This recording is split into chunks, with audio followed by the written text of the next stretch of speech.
Get started today with a comprehensive team leader toolkit and take your remote or hybrid team to the next level. It's the perfect set of tools to reduce leader overwhelm and quickly set up an effective team engagement plan that focuses on building trust, improving team dynamics, and fostering a healthy and supportive remote work culture. Learn more at www.set2lead.com. Welcome to the Set to Lead podcast, the online mentoring platform for emerging and current leaders. My name is Samedi, leadership coach and talent development expert, and I will be your host. If you want to have a successful business, you need people to move your vision forward. As a people leader, it's not an easy feat to clearly explain how you see the team growing the business, especially in a way teams understand. I can't tell you how many times I hear leaders share how they're frustrated because team members are just not taking initiative or going the extra mile. Amy Reese Anderson shares a simple story in Forbes that explains how leaders can better explain to employees what they are looking for in their teams. I thought it would be a great brief lesson to explain how feedback can take you and your team from good to great. Her simple story is known as the parable of the oranges. In the story, there was a young man who had ambitions to work for a company because it paid very well and was very prestigious. He prepared his resume and had several interviews. Eventually, he was given an entry-level position. Then he turned his ambition to his next goal, to become a supervisor that would afford him even greater prestige and more pay. He completed the tasks he was given.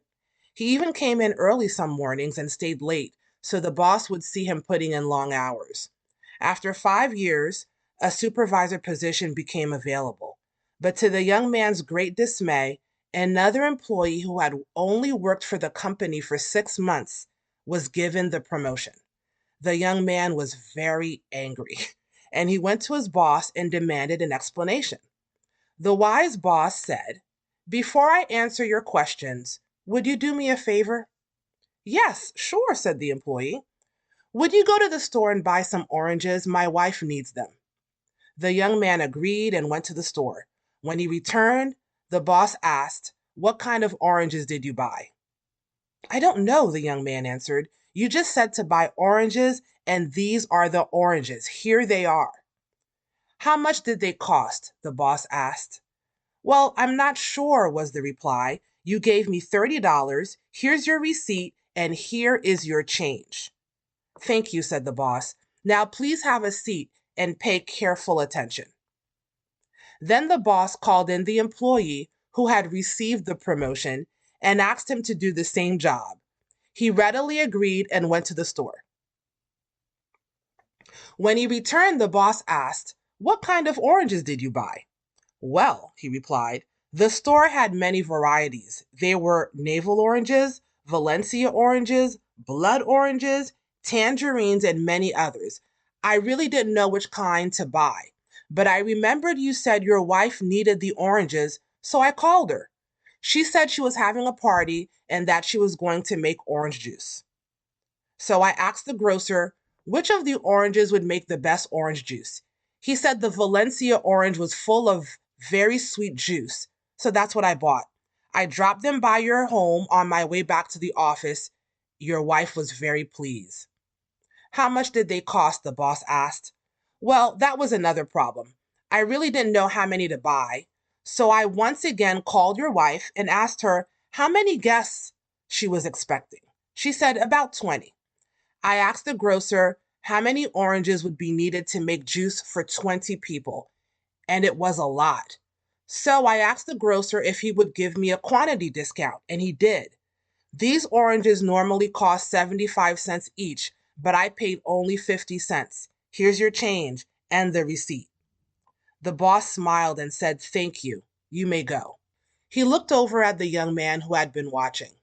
The young man stood up, slumped his shoulders, and said, "I see what you mean," as he walked dejectedly out of the office.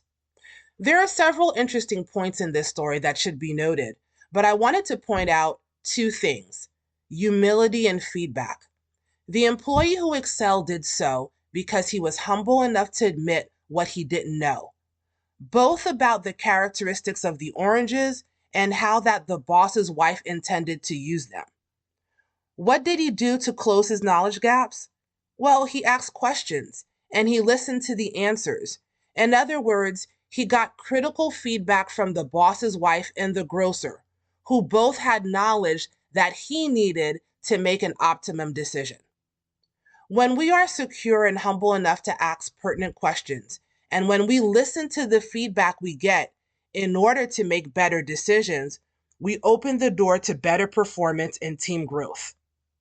I hope this is a story that stays with you and is one that you can share with every leader and team you care about. See you again next time on the Set to Lead podcast.